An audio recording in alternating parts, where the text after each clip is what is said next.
Pakistan Iran का इस्तेदाद दहशतगर्दी और मंशियात के शोबों में इश्तराक बढ़ाने का फैसला। गैर कानूनी इमिग्रेशन और इंसानी स्मगलिंग की रोकथाम के लिए ताउन को फ़रोग देने पर इत्तेफाक। ईरान के वज़ीर दाखिला सिकंदर मोमनी की वज़ारत दाखिला आमद पर मोहसिन नकवी ने पुरतपाक खैर मकदम किया। FC के चाको चौबंद दस्ते ने मोअज़्ज़िज़ मेहमान को सलामी पेश की। वज़राए दाखिला का दो तरफ़ा ताल्लुकात और बाहमी तिजारत को मज़ीद मुस्तहकम बनाने का अज़म। अफगान सरहद से मंशियात और दहशतगर्दी रोकने के लिए मुश्तरका मौक़िफ़ अपनाने की ज़रूरत पर जोर। दो तरफ़ा इश्तराकी कार बढ़ाने के लिए कोऑर्डिनेशन बेहतर बनाने का फैसला किया गया। मोहसिन नकवी ने कहा कि पाकिस्तान ईरान के साथ तमाम शोबों में ताउन बढ़ाने के लिए तैयार है। अब्बास इराक़ची और ईरानी वज़ीर दाखिला ने अमन के लिए गैर मामूली काम किया। उम्मीद है अब भी अच्छी खबर जल्द सामने आएगी और अमन कायम होगा।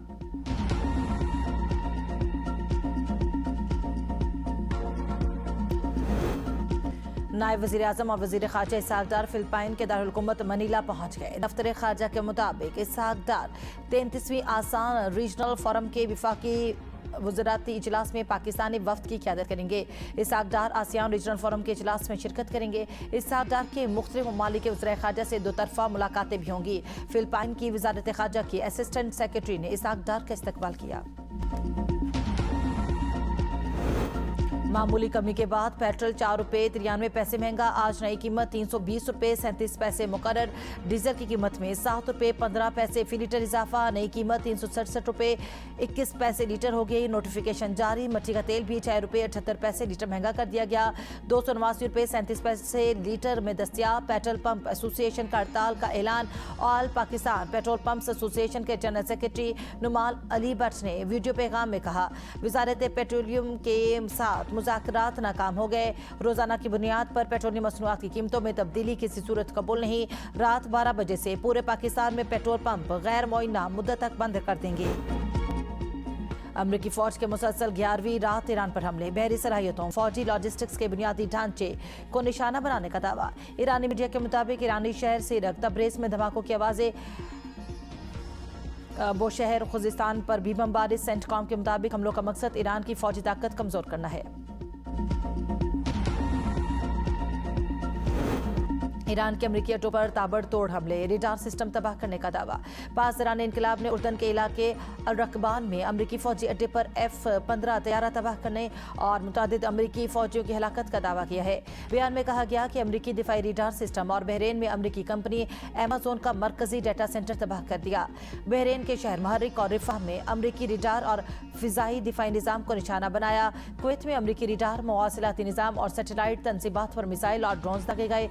कुवैत की अल अली सालिम और अहमद अल जाबर एयरबेस पर MQ-9 ड्रोन हैंगर को टारगेट किया गया। कैंप अल अदीर में हेलीकॉप्टर के पार्किंग एरिया पर ड्रोन हमला। अल जाबर बेस में फौजी दस्तों की रिहायशी इमारत को निशाना बनाया गया। सदर ट्रंप की नतनज में ईरानी एटमी मरकज पर हमले की धमकी। कहा, यह हमला जल्द होगा। ईरानी इस हमले को रोकने के लिए कुछ नहीं कर सकेंगे। हमें ईरानियों से मुलाकात करने में कोई दिलचस्पी नहीं। वो मुलाकात करने के शदीद ख्वाहिशमंद हैं। जब तक ईरान बामानी मुज़ाकरात के लिए तैयार नहीं होता, हमें इसमें दिलचस्पी नहीं। हम लेबनान की मदद करने जा रहे हैं। अगर लेबनान के सदर चाहेंगे तो मैं हिज़्बुल्लाह से भी बात करूंगा। जौहरी तंजीबात पर हमला हुआ तो खिते में अमरीकी इत्तेहादियों के मफादात को निशाना बनाएंगे। ईरान की आला मुश्तरका अस्करी कमान ने ट्रंप को खबरदार कर दिया। तर्जुमान खातुमुल अंबिया ब्रिगेड ने कहा कि जौहरी तंजीबात पर हमला खिते में जंग के फैलाव का बायस बनेगा। आबराए हुर्मुज़ पर ईरान का मुकम्मल कंट्रोल है। दोबारा खोलने का फैसला कौमी मफादात को मद्देनजर रखकर किया जाएगा।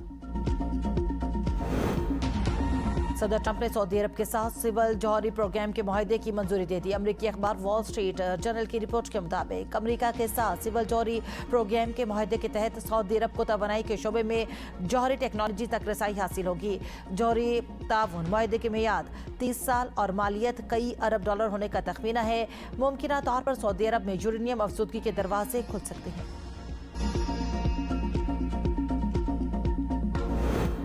हमलों से ईरान के मौक़िफ़ में तब्दीली का इम्कान बहुत कम है। अमरीकी अखबार वाशिंगटन पोस्ट का CIA की रिपोर्ट के हवाले से दावा। रिपोर्ट में कहा गया कि अमरीकी और इसराइली हमलों में ईरान की आला क़यादत और इसके फौजी साजो सामान को नुकसान पहुंचा, लेकिन ईरानी हुकूमत अब भी अपनी बका बरकरार रखने की सलाहियत रखती है। मई में CIA की रिपोर्ट में अंदाजा लगाया गया था कि अमरीका ईरान का बहरी मुहासरा करे तो भी ईरान कम से कम 3 से 4 माह तक उसका मुकाबला कर सकता है। इसके बाद ही उसे शायद मुआशी मुश्किलात का सामना होगा।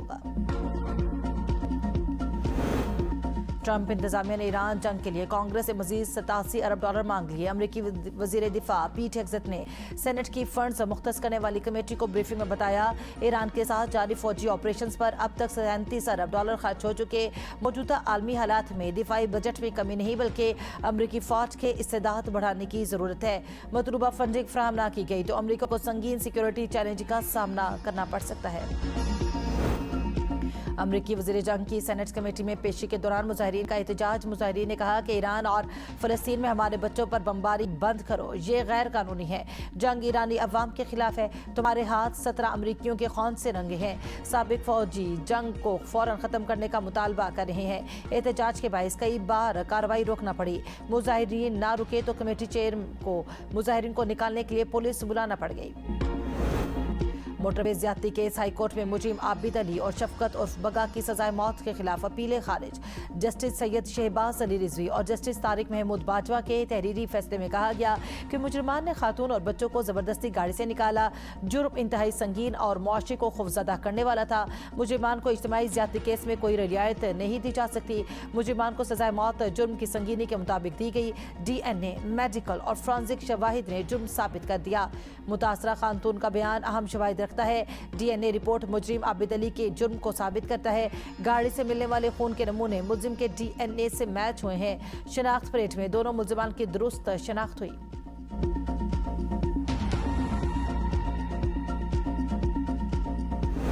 मेरा दिल करता है इलेक्शन में कामयाबी मिले तो शहबाज शरीफ को कहूं कि मुझे वजीर आजम आज़ाद कश्मीर बना दें।